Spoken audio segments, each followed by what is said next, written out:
Welcome to Natural Habitat Adventures Daily Dose of Nature, Life of Leopards, Africa's most elusive predators, presented by NatHab Expedition Leader Matt Meyer. It's a pleasure as always, Matt. I'm going to hand it off to you. Thanks, Kendall. And hey, everyone. I hope everyone had a fantastic Memorial Day weekend. And thank you for joining me today to talk about a creature that, everyone knows that rhinos are my favorite animals, but a creature that is my favorite to spend time with. They are just the most unbelievably amazing, stunning, beautiful, elegant, and incredibly powerful and adaptable creatures, the leopard.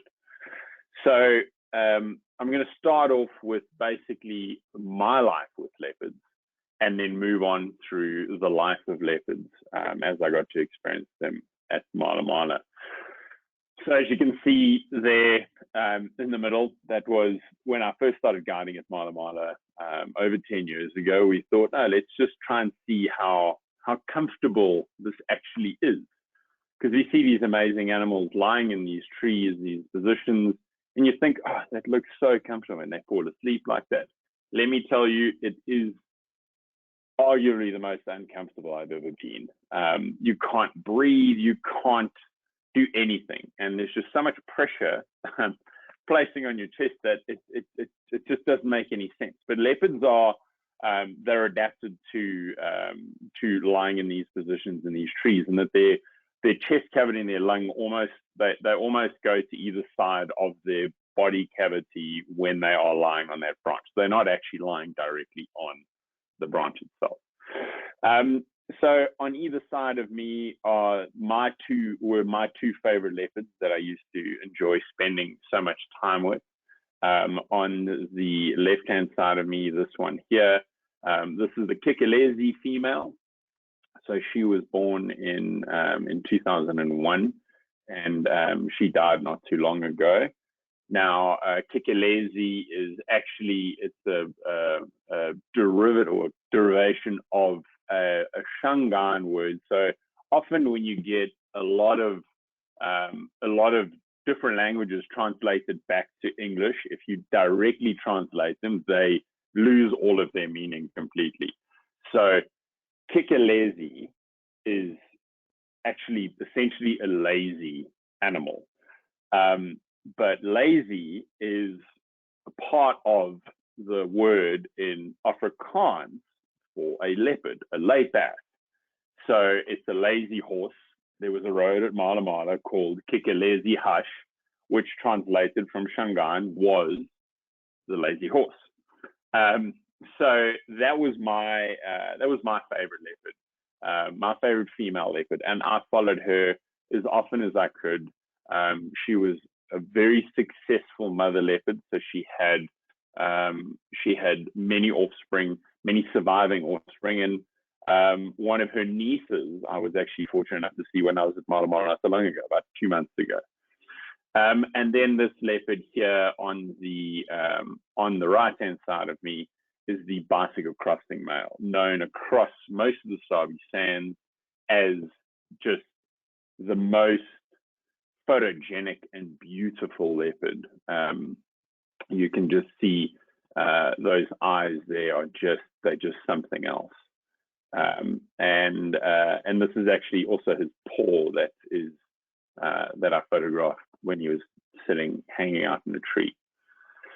So that is an introduction to myself and my life with these amazing creatures. Now, MalaMala, I was there. I started there in 2007, and I was there up until about 2016.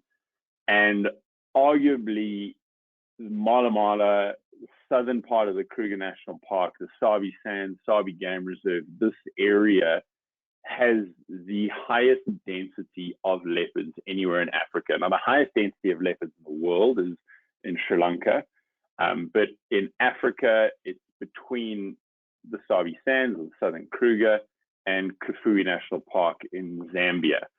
And what makes MalaMala so special and so unique is that just on the southern, very southern corner, we have got the convergence of these two rivers, the Sabi and the Sand. So Sabi Sands has got those two rivers, and it's the vegetation around these rivers, this beautiful lush, almost, you can have a look here and see these very high, very tall trees with very dense vegetation below the trees on the side of the river, which makes it so perfectly suited for leopards and leopards to live in. Now, we were very fortunate to spend countless hours with these animals because of this density. Now, when you're talking about densities, it's very hard to essentially quantify them, because if you've got a reserve that has a fence around it, obviously then you can say, okay, there are 20 leopards in this reserve. But if it's open to the Kruger, to all the surrounding areas, these territories overlap, and they overlap the boundaries of the reserve. But when I first started at MalaMala, which was when there was essentially one of the higher densities, because they've got a game report that dates back now almost 40, 45 years. It was about 30 years when I started there. And you've got these records dating back and identifying these leopards. So this is that same leopard, the bicycle crossing male. Now, if you look here on either side of his mouth, you can just see, or on top of his whisker line, you can just see in this picture here, the left-hand side of his face. Now, this was just before he passed away. So he's quite scarred up and a little bit beaten up there compared to in his heyday when he was this beautiful golden leopard. He's got a few scars there, and that's from his territories and fighting with other males. But essentially, leopards are identified by their spot patterns. Every leopard has a different, unique, individual spot pattern. I'll show you some side profile photos of how they identified them with camera traps a little bit later on. But essentially, a leopard, we look at these spots here on the top of their whiskers. So the bicycle crossing male had a 5-5 spot pattern. So you can see here around the top of that, there are 5 spots here. And then on the other side, he had 5 more spots. Now, that is a way we know, okay, this is him. This is his individual territory, and this is where he lives. Now, their territories will shift as a more dominant male comes into an area that is essentially more sought after, higher prey density closer to the river. He might become an older male and get shifted away. So because we spent so much time with these animals, we were then able to watch and figure out where their territories were moving, how they were moving. And around the 2007, 2008, we estimated, or we saw the highest number of leopards that we saw on MalaMala. So this 13,500 hectares that's in green here, so about 30,000 acres, we saw almost 40 different individual leopards. Now, those are obviously some vagrant leopards that are moving through the property, some that aren't territorial, some that are overlapping, some that were cubs of females that weren't mature yet, that weren't setting up their own territory. But 40 individual leopards in an area that is that big is just, that's unheard of. That same sized area in an area like, let's say, the Kalahari Desert might have 1 leopard, or it might be half of 1 leopard's territory. So that just gives you an idea of how densely populated this area was. And then another way of identifying them, a little bit more difficult, but a way of finding them are tracks. So this is tracks of a male leopard. You can see this is actually, the bottom one here is his hind foot, and the top one, the front foot. So the front foot of a leopard is a lot more rounded, and then it's got that distinct cat. So the 4 toes with then the 3-lobed rear heel pad on the back. and they semi-register, so they don't put their one foot directly on top of their leading foot. They do when they're hunting. When they're walking down a road like this and just casually walking around, they will then semi-register. So you can see that leopard was walking this way, the direction towards the bottom of the screen. So that is essentially why MalaMala is so, and the Sabi Sands is so well known for their leopards, because of those two rivers.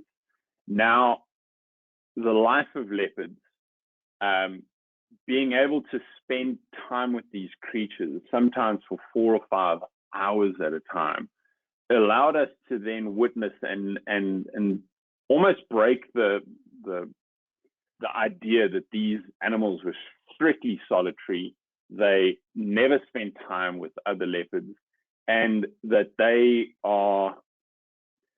they're this mythical creature. They were to me when I was younger, and they still do hold some of that mysticism now, but they're a lot more complex than just this cat that hangs around in the shadows. I grew up going to our family game reserve, going to these national parks as a child, and until I started working at MalaMala, I'd seen 2 leopards my whole life. And that's just because they are that secretive and elusive. Now, at MalaMala and a lot of these private reserves now, they've been spending so much time with them that they are habituated to the presence of vehicles. Now, that's not to mean by any stretch of the imagination that they're tame. They are merely, they know that they're not threatened by the vehicle or by the presence of people, so they're relaxed to be able to go about their normal day-to-day, to act naturally. This is your sort of quintessential leopard in the low veld, sitting in a barren marula tree in the middle of winter, gazing out over the plains, seeing what it's going to go and hunt. Now, leopards don't spend all of their time in trees, but historically, when people would find them, you're driving through the bush, you see a leopard in a tree, you think, oh, a leopard has to be in a tree. And then you go up to it and it'll jump down or run away and hide. But especially female leopards, will use these as a vantage point. So they'll climb up in a tree, sit there and use it as a vantage point, or they'll use it, and I'll show you a little bit later, to hoist the kill up in a tree, and that then allows them to avoid other predators. The difference between, you can see here, the difference between the male and female. So the male is the back of this, the female is at the front. The size difference. So male leopards are typically about 2/3 bigger than a female. So female leopards, tipping the scales, are usually at about 100, maybe 120 pounds. Male leopards can reach up to 200 pounds. The biggest ever recorded leopard, which was unfortunately hunted, tipped the scales at about 220 pounds, and that was actually in the southern Kruger. Now, leopards, when we now are able to spend time with them, we can witness them going through their most intimate moments. Now, one of the most fascinating are when leopards are mating. Now, females are absolutely relentless when it comes to pursuing a male when they're in estrus. So they've got this overwhelming drive to just find a male leopard. So they will scent mark and they will roar, and they will go on and on and on and on until they find themselves a male leopard. Now, when they do, they don't leave his side for about 4 or 5 days when they're going through ovulation. Now, that's because male leopards, like male lions as well, have a relatively low sperm count. So they're relatively infertile. So by over repetition, they then increase their chances of a higher chance of fertility. So they need to undergo continuous day to day for 5 days, sometimes 3 or 4 hours, 3 or 4 times in an hour, to ensure that they then fall pregnant. And they will release up to 4 eggs. Typically, only 1 or 2 will then become fertilized, and then after a gestation of just shy of 3 months, they will then have a litter of anywhere from 1 to 3 cubs. The highest one I've seen was 3. That was the Kikilezi female. She had those cubs in 2010. And I believe one of them survived to adulthood and is still on MalaMala now as a territorial female. But you can see here, so the female will go and she will coach the male and convince him, no, we need to mate, we need to mate, we need to mate. And he gets into position. It lasts for about 5 or 6 seconds. And as soon as he extricates, she turns around and just wants to beat him up. And it's because it's incredibly painful for her, because a male leopard has got a little barb on the tip of his penis. And so it's not a comfortable experience for her. And you can see here, I mean, she's got claws out. She wants to just chase after him. I actually watched the bicycle crossing male was chased by a female known as the Kikilesi Female, who was ordinarily a grumpy leopardess, and she mated with them. Well, they mated about 12 or 14 times in an hour. So every 3 or 4 minutes they were mating, and by the end of that hour, that was obviously the peak of her ovulation. She chased them for about 100 or 200 meters. She just ran after him, chased them, and wouldn't let him go. Now, they are, because they are such, essentially, they spend a lot of their time by themselves, but they're very territorial animals.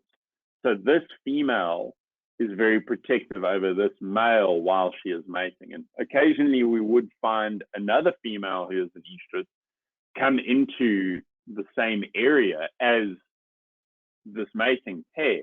And then you've got this conflict between 2 female leopards. Now, these are 2 female leopards, not 2 male leopards. Typically, you only witness that salivation of a leopard when you've got males that are fighting one another. And that's because there's an increase in saliva because of their overproductive or their overworking olfactory system. So they're overwhelmed with these different scents and smells of urine and hormones going around. And so this female, this is the Poaching female. She was the youngest sister of the Kikilezi female who we saw earlier. So they shared the same mother, but they were from different litters. This female was born about a week before I started at MalaMala. So she was born in the end of November, beginning of December 2007.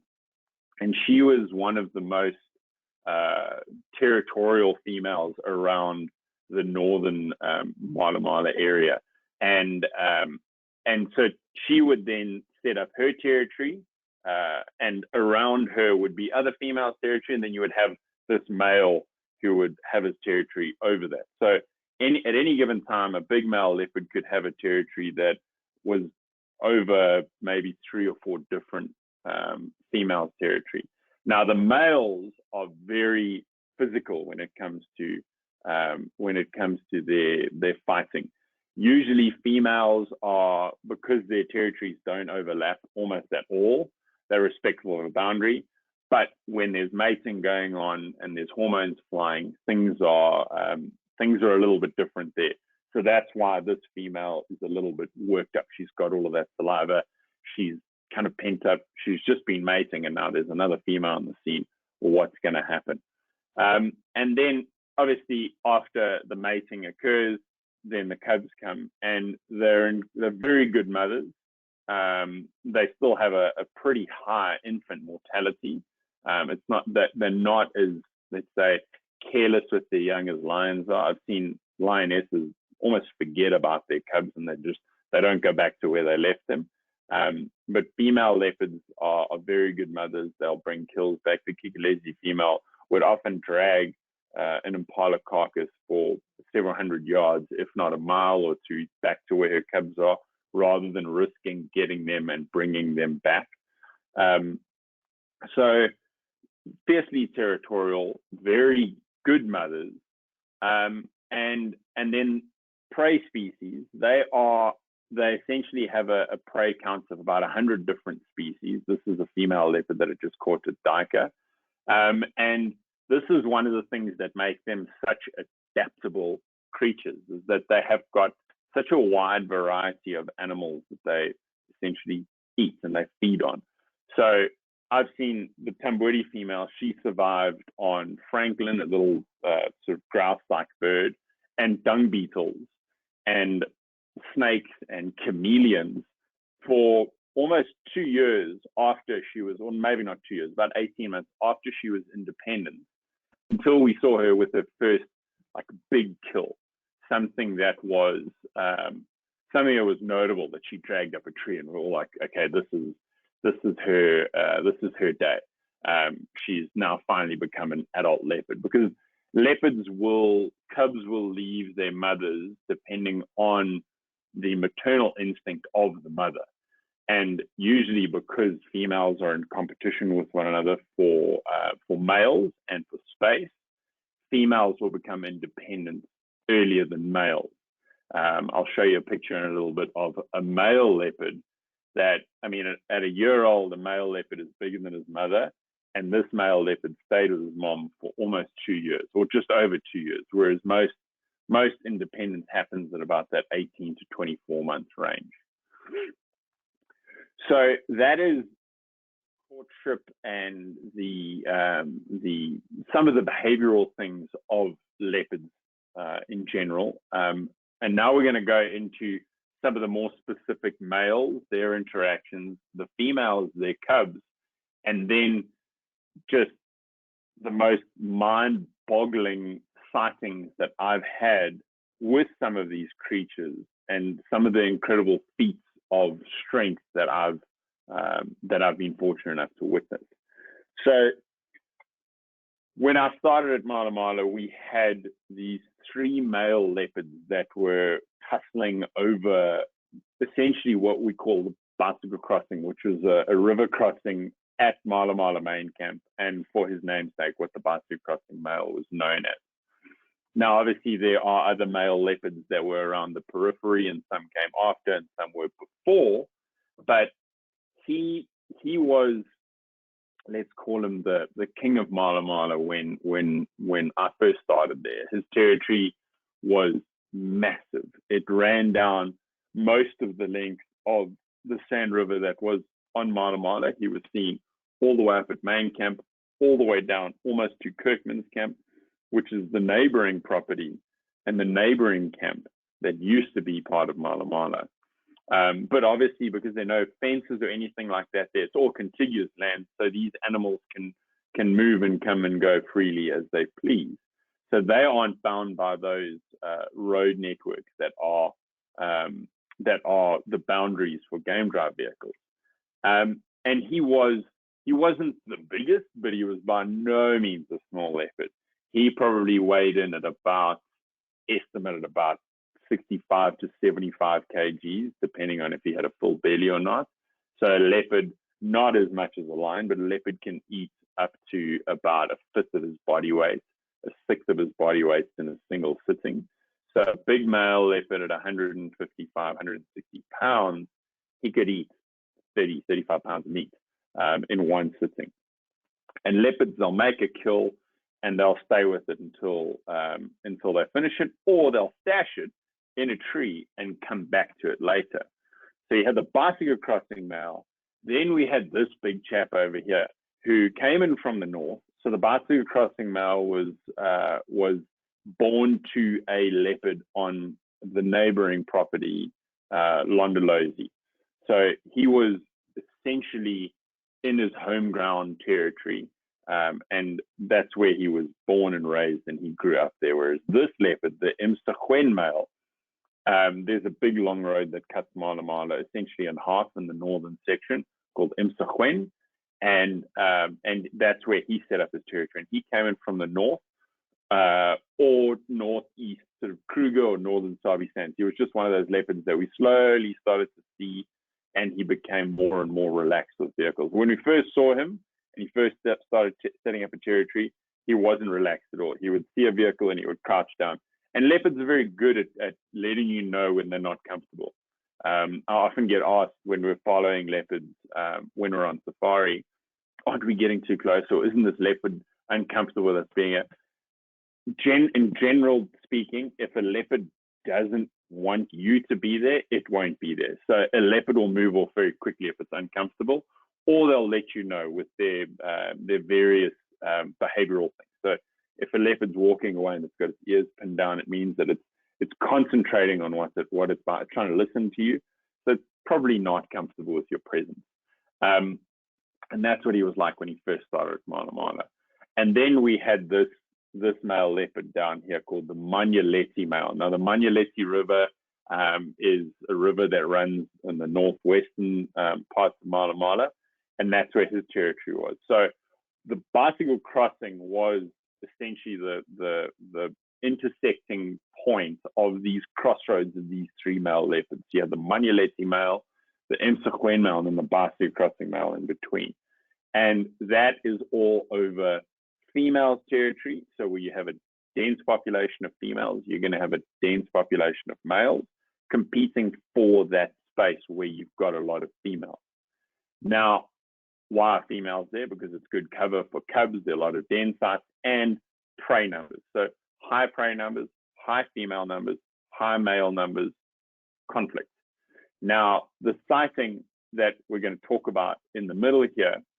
So this photograph was taken by a good friend of mine, Andrew Batchelor, who he was the head ranger just before me at MalaMala, and this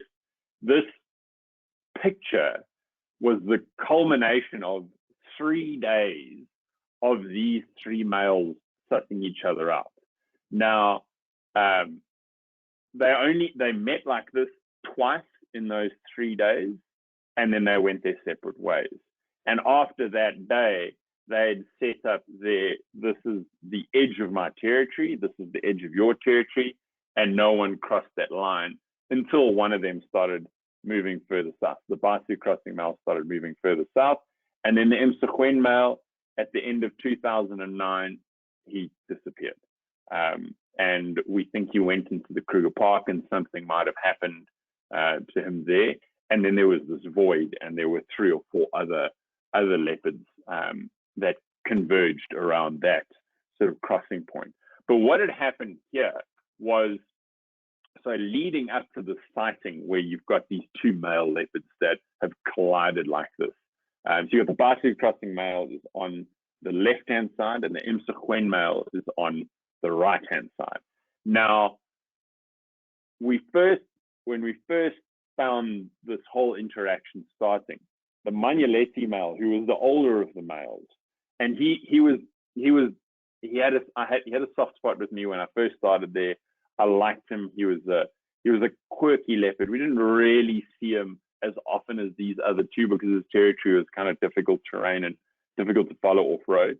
And he was one of those leopards that if he didn't want to be viewed, he would just walk off the road and he would disappear. But he was very pale to the point where, as rangers, we nicknamed him mayonnaise because he looked like mayonnaise. You could see him with the spotlight from a mile away. He was a very pale leopard. So he had some of that golden brown, but not as much as the bicycle crossing male.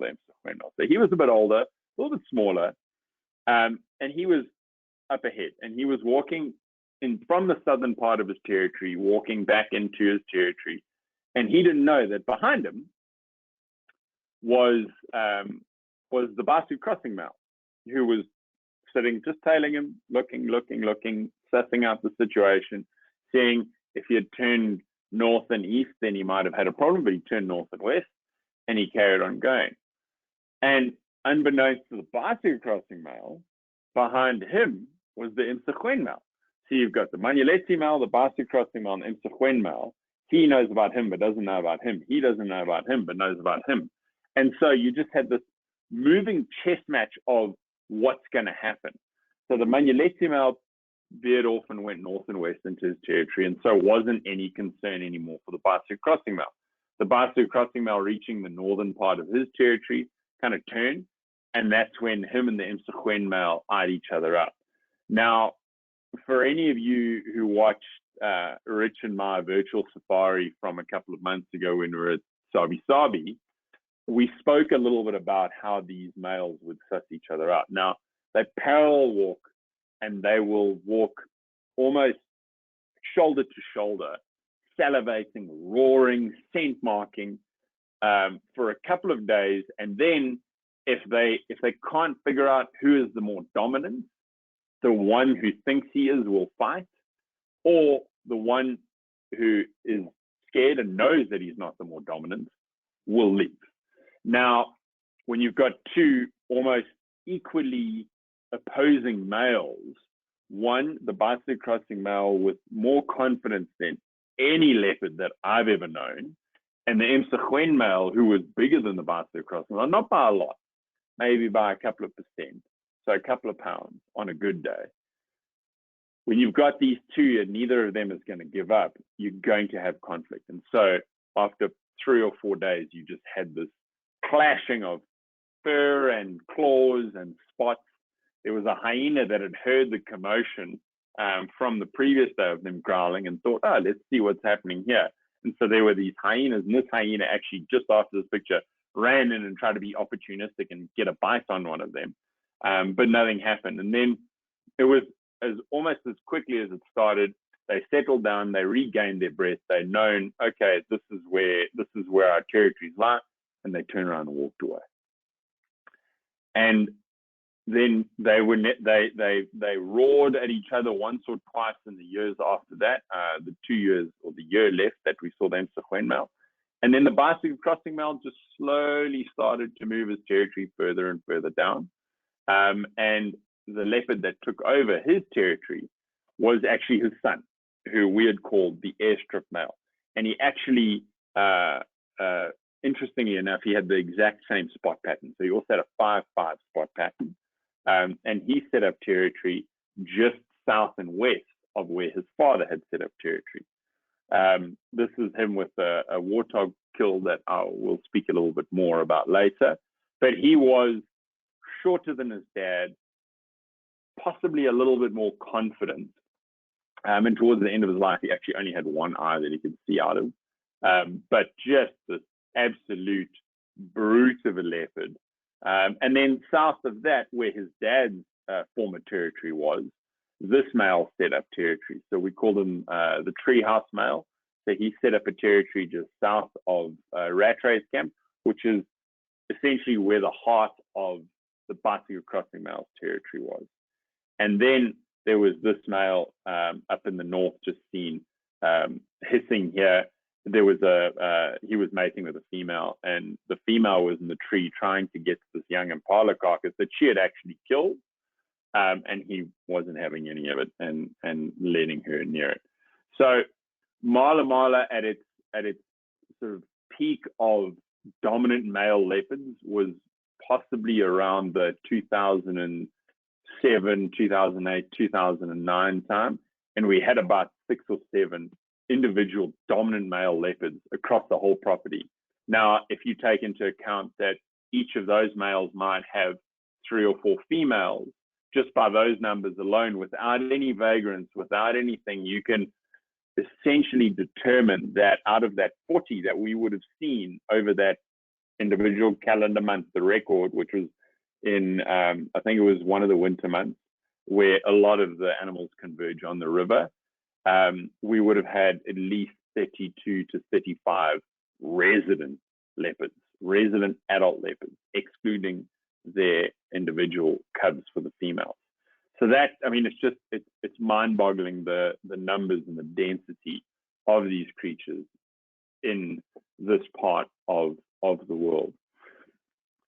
So the mating, the males, dominance, fighting over territories. Now we've got the little cute and cuddly. So the females and their youngsters. Now, the youngest leopard cubs that I ever saw were they were probably just shy of a month old, so maybe 2 or 3 weeks old.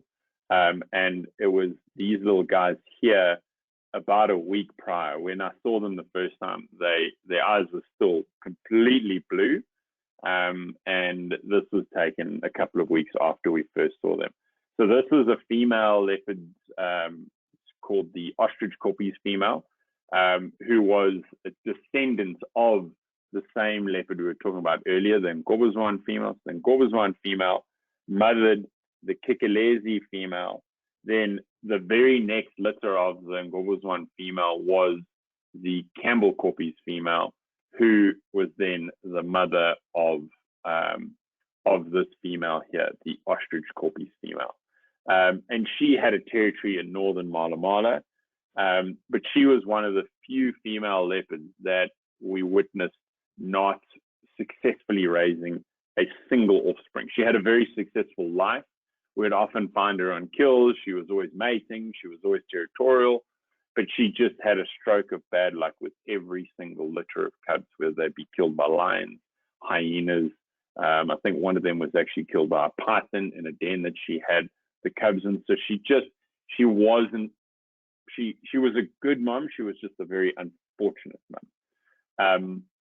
And a lot of her siblings, or a lot of her cousins, and that the Kikilezi female, the most successful leopard. So it's not that it's the genetics, because they might have shared similar genes with fathers, but it's just bad luck in an individual that she wasn't lucky. So she a different spot pattern to the others, but her characteristic spot pattern was at the top of her brow over here. So just above her right eye, you can see she has a line of 8 individual spots that almost run underneath her ear. Now, before she was territorial, so typically at MalaMala, when a leopard becomes territorial, that's when they are given a name of something relevant inside their territory. Until such time, they are usually called the offspring of the mother. So she was the daughter of the Campbell Kikilesi female. And she had a twin sister. So she had a sibling that was unfortunately killed by lions in late 2008, which we only discovered about 2 years later, when she hadn't been seen, and we were looking back at ID photos of leopards that had been found that were killed. And one of the guys looked on her forehead and saw the individual spot pattern, because the ones that were here were covered and matted with blood. So we couldn't decipher which her spot pattern was, but looked on her forehead, and we ID'd her a year and a half after she had been killed. And so before she was territorial, that's how we would identify her, by that stripe next to her face there. You can just see it there. And this was her second litter of cubs. So the first one was this one over here, which didn't last too long. I think they got up to about 6 months old, 5 months old. And then they succumbed to, we're not actually sure what happened to those. But then the Kikilezi female, who we spoke about earlier, my favorite female leopard, very successful.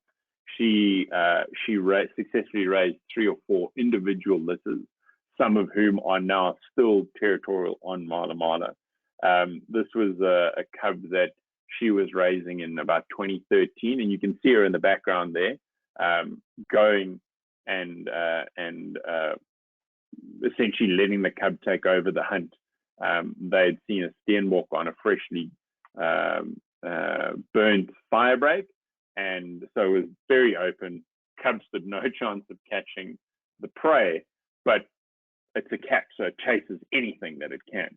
And then this is the 2 cubs. So the sibling from the above photograph was the one in the background there. And I mean, that's just the one of the most incredible things about these animals is that contrast to their surroundings. Now, a leopard's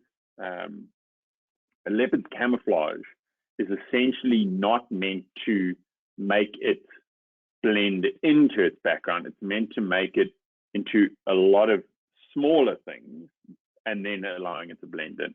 So it's not meant to look like its background. I mean, a leopard is orange and black and white, and it lives in predominantly green and brown environments.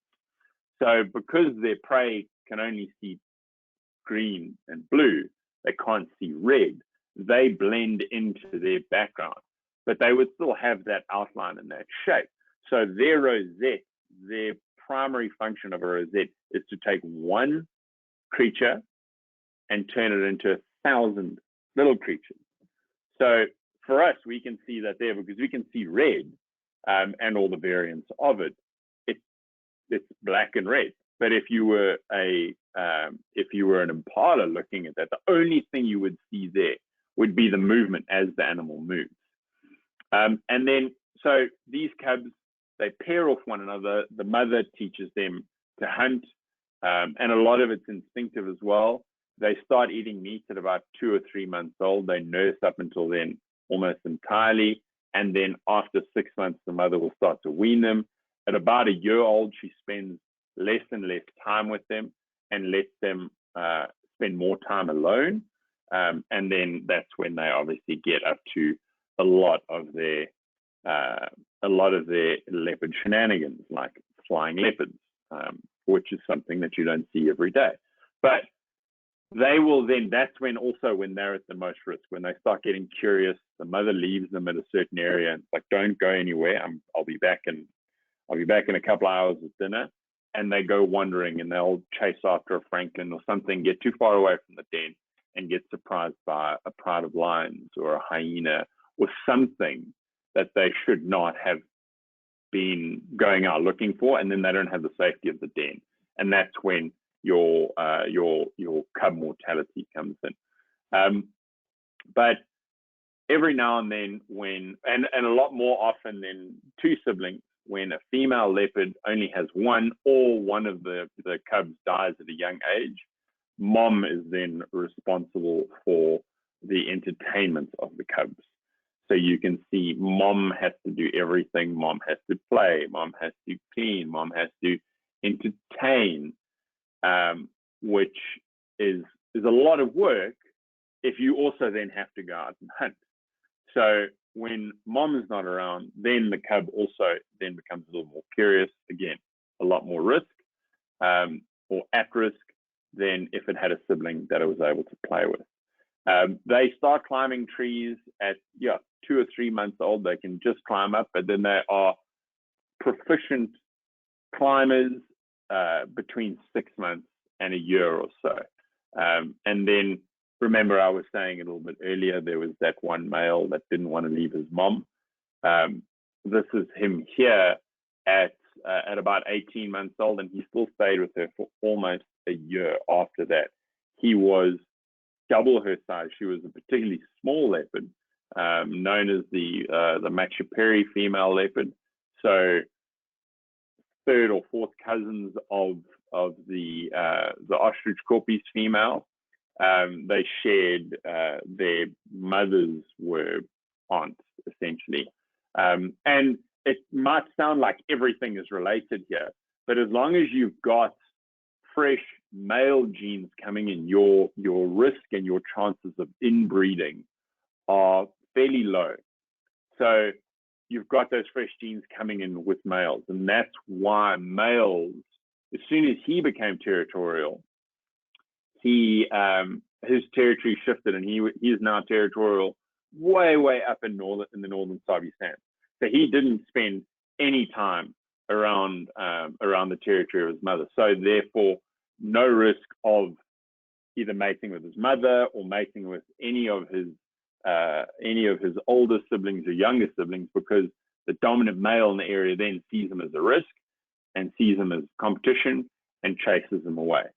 So females set up territory adjacent to their mothers, and that's also another reason why there's only a little bit of hostility and not that overwhelming aggression that males share, is because they are related to each other. So they know that their genes are the same genes as their neighbors. So there's no real reason. The only reason they're fighting is for that space around where there's a male. So often you'll find that female, as I mentioned earlier, female leopard territories don't overlap. Male leopard territories will overlap. So male leopard territory will have a core territory and an outer or a fringe territory. And then the adjacent male will have another core and fringe. Those fringes will overlap, and the core will be where they spend most of their time in times of no water or sort of drought, winter, those times. So then also the food moves out, so they need to then move out and go to other areas of their territory, and that's when that conflict will happen, and that'll overlap with one another. But the female leopards, almost no overlap. So you'll have one female, and then her territorial boundary will be very similar and right next door, and then there's not as much conflict. So in her lifetime, if she successfully raises at least one out of a potential 3 cubs, a female leopard can raise anything up to sort of 4 or 5 cubs. Most leopards that are successful will raise 2 or 3 cubs in their lifetime. The Kikilezi female had 4. 3 females who were then who stayed around MalaMala, and she had 1 male who moved further down south and set up territory. So a very successful mother. That's not to say she didn't lose a litter, but she didn't have successive losses of litters. So if she lost one, her next one would be raised. Then they will start, they'll come back into estrus, and that's one of the reasons why when a new male moves into a territory, he tries to kill all of the cubs that were sired by an older male, is because then the female will come back into estrus within a month or 2, and he can then start to mate and then further his genetic pool and further his success as a male. So those are the cubs, the females and the males. Now, leopards in the world, leopards are pound for pound the strongest of all of the big cats. So they're the most widespread and the most adaptable of the big cats. So they historically found in 62 countries across the world, and there are 9 different subspecies. So like we've got the Cape leopard, then you've got your leopard that you're looking at here, the Amur leopard, the snow leopard, etc. There are 9 different subspecies of this cat found on essentially 3 continents.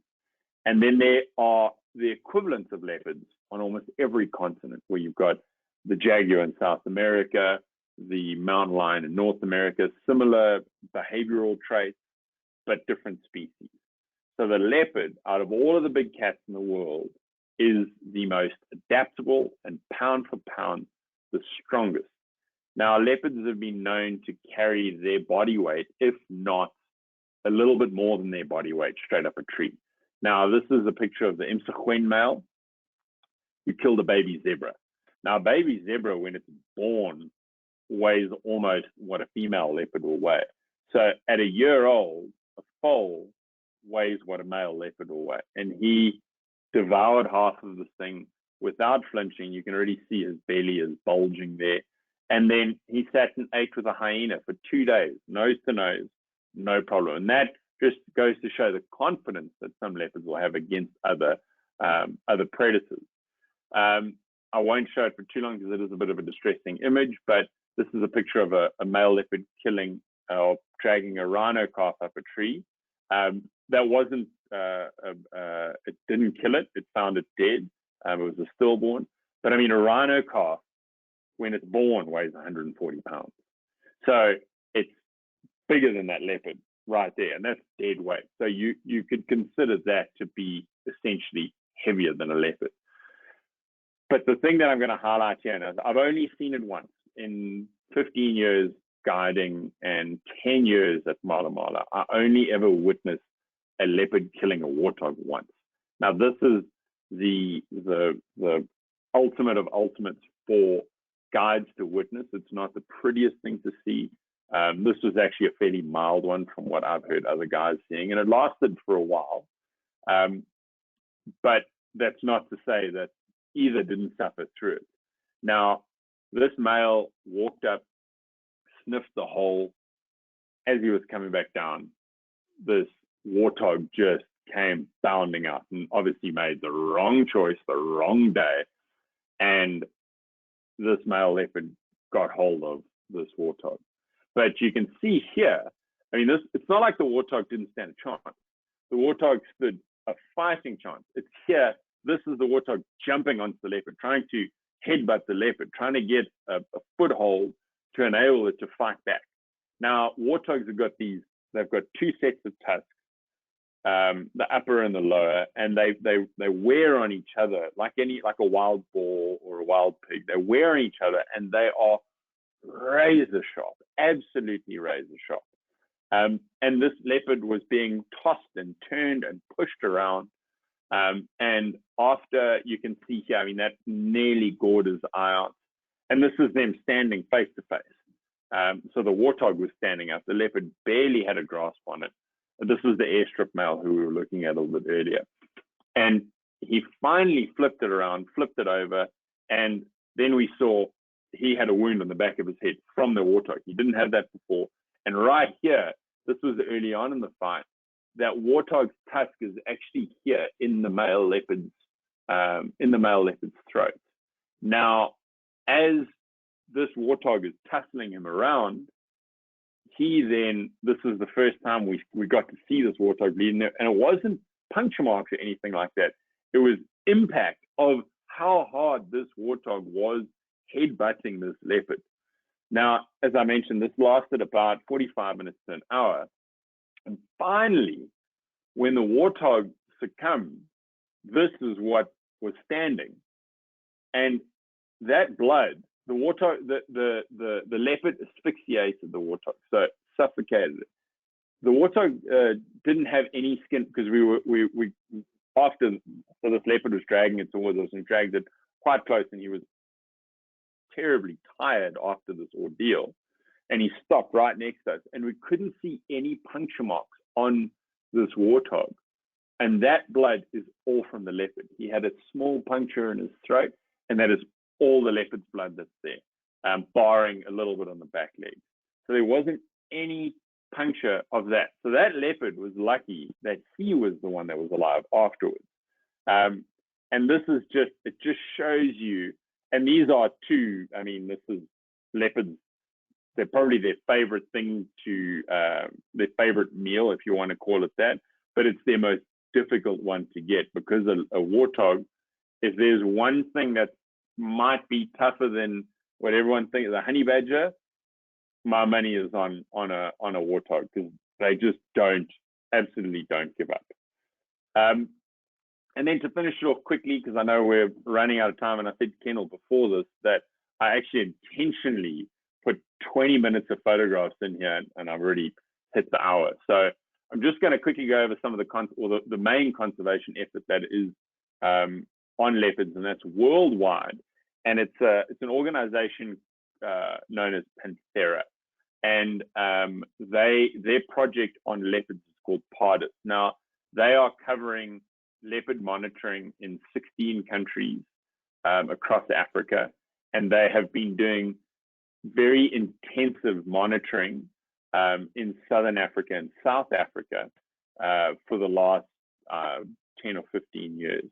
Now, one of the things that makes the Sabi Sands, MalaMala, the Southern Kruger, or any of these private reserves different than, let's say, a wild like Nyasa National Park in Mozambique, or Selous in southern Tanzania, these big areas that don't have much foot traffic, is that almost every leopard that is encountered in the Sabi Sands, in MalaMala, at Londolozi, Lions, wherever, they are identifiable. And the problem that these camera traps were coming into when they first started setting them up was that this was all they saw. They saw the side of a leopard. But then with a lot of research and time spent looking at them, they actually discovered that they could also not only identify the spot patterns on the leopard's face, but they had individual spot patterns on their flank and on their legs. So they were using that to identify these different individual leopards. But then you can also figure out the size of a leopard. So this is a leopard that they put a bait in a tree and they positioned a pole to get the perfect height for the leopard to walk up next to it. And then you can figure out how big the leopard is, cross-reference that with the leopard spots, and then get an exact identification, which 20 years ago, with less sophisticated equipment than what we have now, this looks very simple, but it's fairly sophisticated, and it does the job. It gets and this is Panthera's own cameras. So they are doing research on every big cat around the world, and they are the biggest database for conservation for leopards, and they work in the Sabi Sands. And because of that relationship with the guides and being able to identify these leopards, they've got a database dating back. I mean, MalaMala first opened its doors to guests that weren't coming to hunt in 1964. They were the first by almost 20 years to view these animals and not shoot them. Now, as the lodges have increased in number, so the number of vehicles, so the leopards have become more and more habituated. And you could say that essentially from probably the 1980s to the early 90s, leopards have been consistently viewed 4 or 5 days a week. And now it's every day of the week. 365 days of the year, leopards are viewed in most of these reserves. So it's not guaranteed that you'll see them, but there's a really good chance that you'll see leopards. But then with this technology, also with this monitoring, you get to then pick up on something like this. You can see this poor leopard has got, it had a snare around its neck. So because they would obviously check these camera traps almost daily, see there's a snare, okay, where's this leopard, go find it, before it can do any serious damage or lacerations. So by coming to reserves like MalaMala, by coming on these safaris, you then aid in this conservation indirectly. So much like we've spoken about essentially keystone species, leopards are a keystone species. So if you come to these reserves, you view these animals, you're protecting not only this reserve, not only this animal, but all of the other animals that this leopard relies on and that rely on this leopard. So that is essentially the way that that conservation is working now with leopards, with these projects, Panthera, figuring out their numbers, their density. Because in South Africa, they estimated about, let's say about 5,000 individuals left in the wild, which is a lot higher than people thought 10 or 15 years ago, or 20, 30 years ago, because they weren't seen very often, but it's significantly lower than what it was at the turn of the 19th century, so 100 years ago, based on territory size and number of individuals found in these specific areas. So, yeah, I think, Kendall, if we can have a couple of questions. Sorry, that my 20 minutes extended a little bit tonight. That's okay. I know you're very passionate about leopards, and it came through. It was a wonderful presentation. Thank you. Before we start the Q&A, I just want to remind everyone who's watching, if you have a question today, you can submit that in your control panel under the questions field, and we'll take questions for the next 10 minutes or so, if that's okay, Matt. Yes, perfect. Okay. So since you mentioned population, we'll start with this question. There were a few people who were wondering about a couple different areas. One, more generally, East Africa compared to South Africa populations, and more specifically, someone was wondering about other parks and reserves in South Africa and how they compare to MalaMala in terms of leopard population. So, so first of all, the East African question.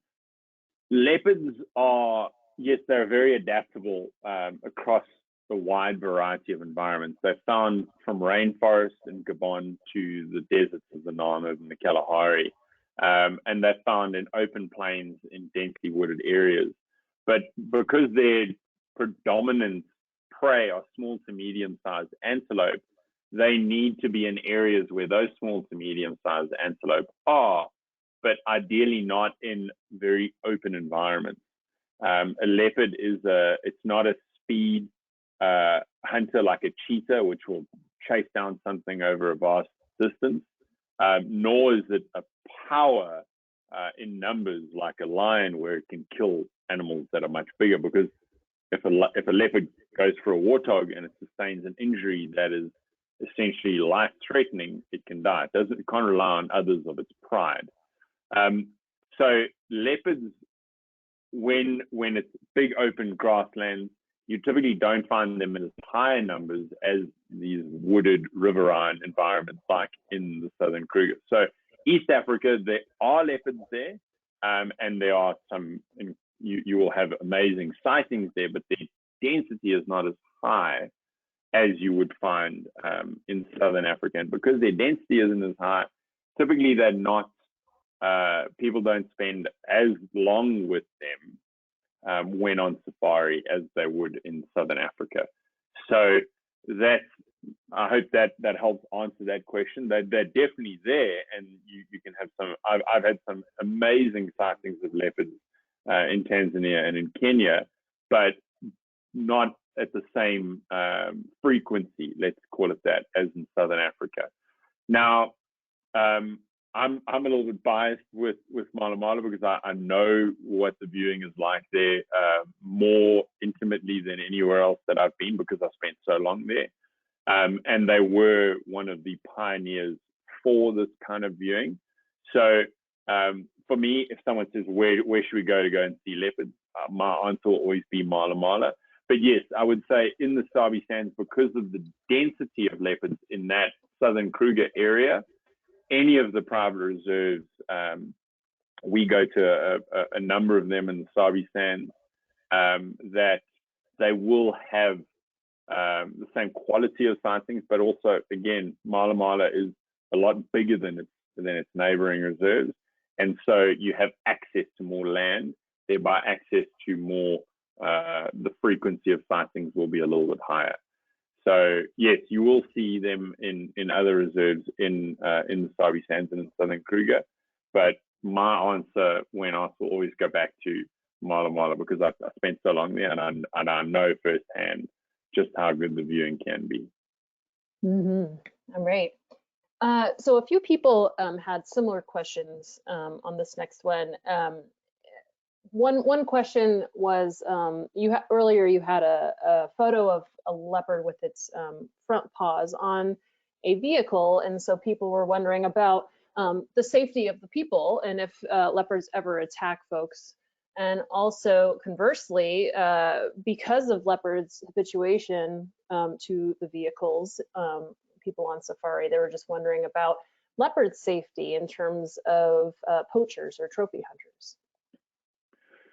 So this is the picture that I think was in question, and this is it's a photographic error. This leopard's actually probably about 20 yards away from the vehicle, so not actually on the vehicle. But for instance, with this, the guides will never approach the leopard closer than what the leopard is comfortable with them being there. And so if the leopard, I've had leopards crawl underneath the vehicle, I've had leopards move right by the vehicle. I've never allowed a leopard to get close enough where they could potentially jump into the vehicle, because that wouldn't be safe. But typically leopards just see the vehicle with the people in it as a part of their environment. So they are, if they're comfortable enough to walk up to the vehicle and walk underneath it, the risk is almost eliminated there. That's not to say that accidents don't happen, but that's up to the judgment of the guide to then know what the comfort zone is for that particular animal. But because they're so habituated, they do get very close. But I've never had one actually on the vehicle, and certainly not one on the vehicle next to the guest.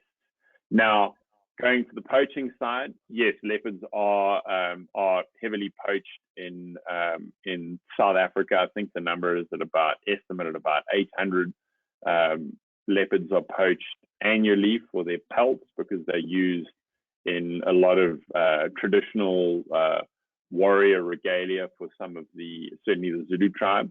And they're moving more and more away from that, getting synthetic pelts that that will fill the same niche in the traditional garb. But the risk of these leopards being poached because they are relaxed with people, they're relaxed with people in the vehicle.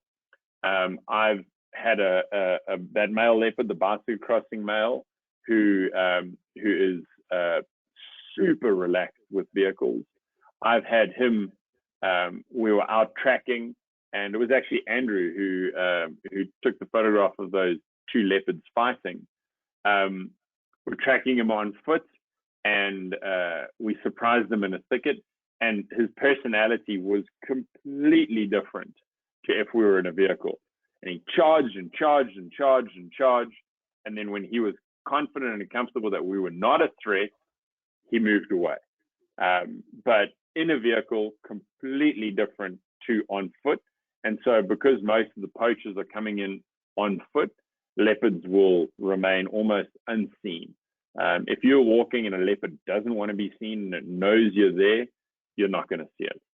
So because people are there and they're relaxed and habituated to vehicles, the risk of them being poached is not a correlation to their relaxed behavior around us in vehicles.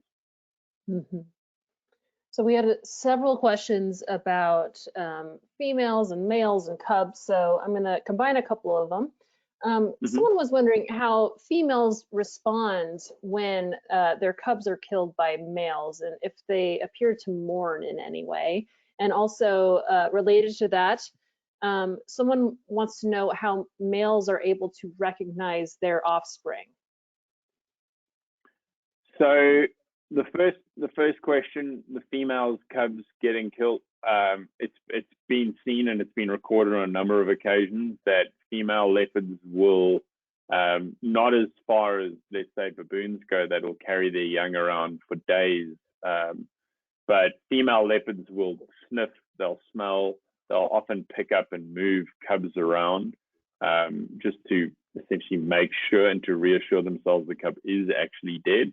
But then they've also been recorded and witnessed, and I've seen it at MalaMala, where a female will actually consume the remains of her cub, because once she's undergone that, my cub's dead, then it's, well, now it's a food source. So am I going to let a food source go uneaten, or am I going to have a meal and then move on and start the recovery process, essentially? So I would say, because mourning is essentially an anthropomorphizing a human characteristic. We mourn things. Certainly animals have their way of mourning, but they're not going to sit there and be depressed and do that, and that's shown by them then consuming, sometimes consuming the remains of their young.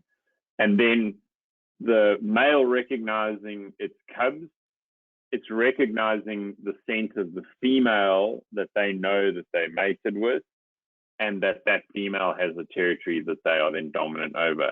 And the Kikilezi female was particularly good at it, where she would mate with one male and then actively look for another male and then mate with that male. And the one time she mated with 3 different male leopards.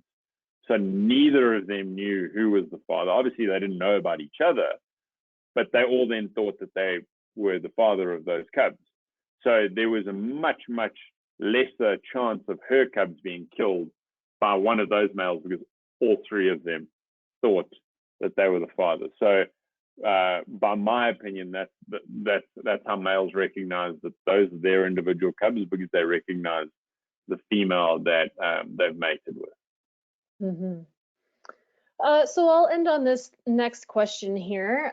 There was someone wondering about camera gear and what you would recommend bringing on safari. What do you use when you're photographing these leopards? I currently have I'm shooting with a 100 to 400 mm lens. So it's an f5.6 to f4 lens. And then my favorite lens for photographing here at MalaMala with leopards, because you often get fairly close to them. And you want to be able to capture that speed if they are jumping out of a tree, or if they're chasing something, or if a cub is playing. And sometimes if they're in a sort of a riverbed or that, you don't have that much light. And so for me, for photographing specifically leopards, here at MalaMala, my favorite lens is a 70-200 f2.8 lens. And I carried that through most of my years when I was there.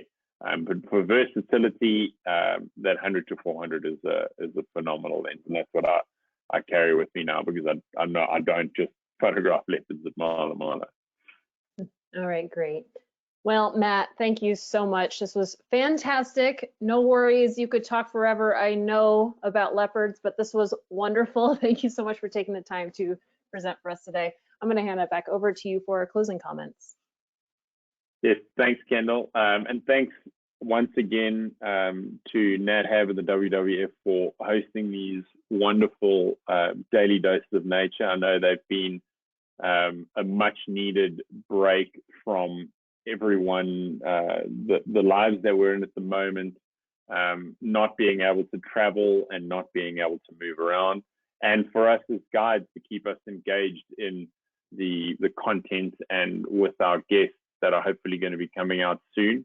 But everyone is ready on this side, and we're just itching to get back into the field. I've got a trip leaving next week and I can't wait. So everyone, please come, and thank you for joining today. And yeah, we'll see you in a couple of weeks again with Rich. I know this is a bit of a strange one. It's my first solo webinar in a while. So I hope everyone enjoyed it, and thanks for tuning in. And again, thanks Kendall, and thanks NatHab and the WWF for hosting me. So always such a treat. Thank you. Well, it was wonderful, Matt. Thank you so much. And we can't wait to get out in the field with you. So we look forward to traveling again soon. Thank you so much to everyone who tuned in today. Be sure to join us tomorrow for our next Daily Dose of Nature. You can check out this week's lineup, including registration links, on our website at nathab.com/webinars. And if you're interested in traveling to Africa, you can check out those trips on our website at nathab.com/Africa. We did record today's presentation, and we'll have the replay available on our website soon. And with that, I'll conclude the webinar. Goodbye, everybody.